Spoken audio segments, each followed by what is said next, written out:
College trip के camp में रात के अंधेरे में मैं अपने टेंट में लेटी हुई थी। बाहर हवा चल रही थी।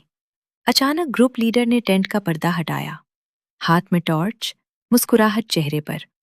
सब ठीक है? मैंने सर हिलाया। वो अंदर आ गया, पर्दा बंद कर दिया। टेंट खामोश पड़ गया था, सिर्फ हम दो। उसका नाम जैदान था, ट्रिप का ग्रुप लीडर। पहले कभी कभार कॉलेज में मिलता था, आज रात टेंट में अचानक। जैदान ने टॉर्च बंद कर दी। अंधेरा हो गया। वो मेरे करीब आकर बैठ गया। तुम अकेले नहीं डरती? मैंने कुछ नहीं कहा।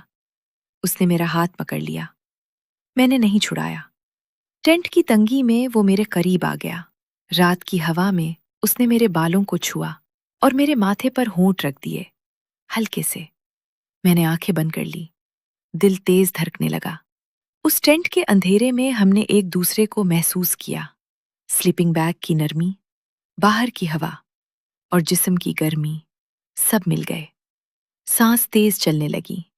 हमने एक दूसरे को ट्रिप की रात में कबूल कर लिया। बाहर कैंप खामोश था। अंदर सिर्फ हमारी सांसों का मेलात था। कपड़े अधूरे रह गए। वक्त का पता नहीं चला। जब अलग हुए तो जैदान ने मेरा हाथ दबाया और टॉर्च जला दी। अब सो जाओ। मैंने कपड़े दुरुस्त किए। वो खामोशी से निकल गया। मैंने आंखें बंद कर ली।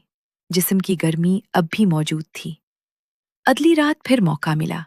गुर्बत बढ़ती गई। शिद्दत गुज़श्ता बार से ज्यादा हो गई। सांस भारी होने लगी। कई रातें ऐसी गुजरी, कभी चेक के बहाने, कभी बातों के। हर बार टेंट खाली होने पर मुलाकात।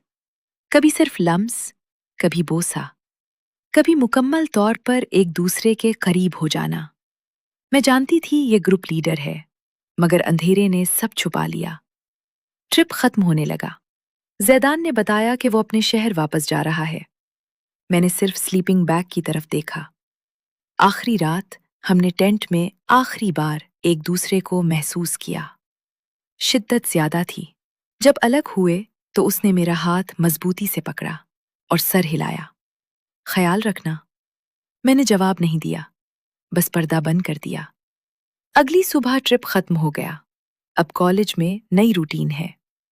मैं कभी कभार रात को लेटी हुई टेंट की याद आ जाती है। उसका हाथ, रात का अंधेरा, जिस्म की गर्मी। मैंने कभी किसी से नहीं कहा। स्लीपिंग बैग ने जो महसूस किया, वो स्लीपिंग बैग में ही रह गया। न हवा ने उठाया, न किसी ने नोटा। कॉलेज ट्रिप के टेंट में ग्रुप लीडर के साथ रात के अंधेरे में जो घड़ियां गुजरी, वो अब सिर्फ मेरे सफर की खामोशी का हिस्सा हैं। मैं रोजाना नई जगहों पर जाती हूँ, नए मंजर देखती हूँ, और वो लम्हे आहिस्ता आहिस्ता अंधेरे में गुम होते जाते हैं। कभी कभार हवा की आवाज कान में पड़ती है, फिर गायब हो जाती है। यही अब बाकी रह गया है।